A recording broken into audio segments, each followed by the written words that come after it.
অবশেষে আপনি প্রবেশ করলেন জান্নাতে। আহ, কি শান্তি!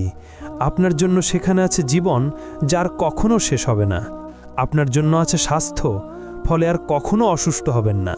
আপনার জন্য আছে যৌবন, ফলে আর কখনো বুড়ো হবেন না। আপনার জন্য আছে সুখ, ফলে আর কখনো দুঃখ পাবেন না। আপনি জান্নাতে প্রবেশ করতেই ফেরেশতারা আপনাকে স্বাগত জানাবে আর বলবে, আল্লাহর পক্ষ থেকে তোমার উপর শান্তি বর্ষিত হোক, স্বাগতম, এখানে চিরকাল থাকো।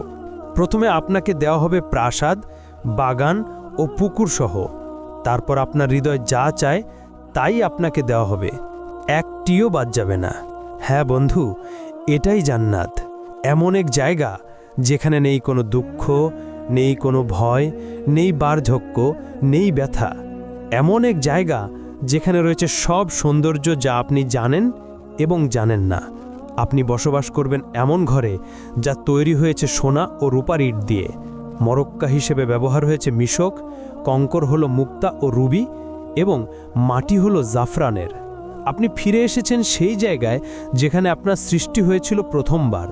অতঃপর ফেরেশতারা আপনার সাথে কথা বলবে।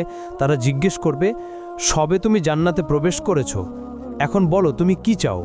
উত্তরে আপনি বলবেন, আমি ইতোমধ্যেই আমার রবের অসংখ্য নিয়ামত ও উপহার দেখেছি, আমাকে আরেকটু সামনে যেতে দাও এবং আরও উপভোগ করতে দাও।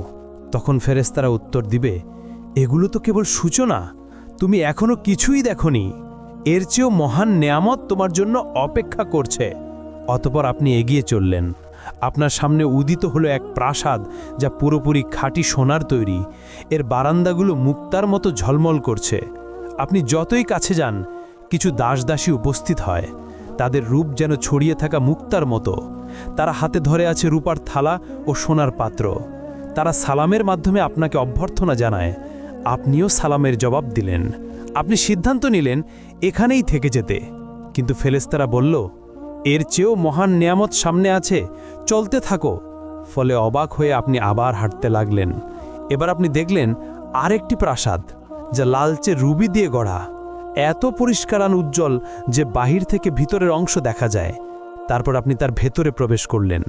ভেতরে আছে ৭০,০০০ কক্ষ, অপূর্ব সৌন্দর্য ভরা, যাতে আপনার আত্মা ও দেহ আনন্দে আপ্লুত হয়ে উঠল।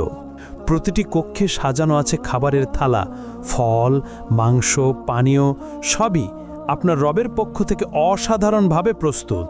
তখন আপনি একটি ফলে কামড় দিলেন, তা আপনাকে মনে করিয়ে দেয় আপনার জীবনের প্রিয় সব স্বাদ। তবুও স্বাদটি একেবারেই নতুন, এর আগে কখনো অনুভব করেননি। আপনি এক চুমুক পানীয় পান করলেন, ফলে আপনার হৃদয় ভরে উঠে অবর্ণনীয় সুখে। হঠাৎ একটি দরজা খুলে গেল। ভেতরে প্রবেশ করল আপনার প্রিয়জনেরা, আপনার মা, বাবা, প্রিয়তমা স্ত্রী আর সন্তানেরা। আহ, আর কি চাই! আনন্দে আপনার নিঃশ্বাস আটকে যাওয়ার মতো অবস্থা। যেসব মুমিনদের সাথে আপনি পৃথিবীতে চলাফেরা করতেন, তারাও এখন আপনার পাশে। তাদের দেহ ঝলমল করছে আর মুখে সুন্দর হাসি। চতুর্দিকে প্রাসাদ, বৃক্ষ, নদী আর নিয়ামত, সবকিছু কেবল আপনার জন্যই সাজানো। এক সীমাহীন জগৎ যার কোনো সীমানা নেই।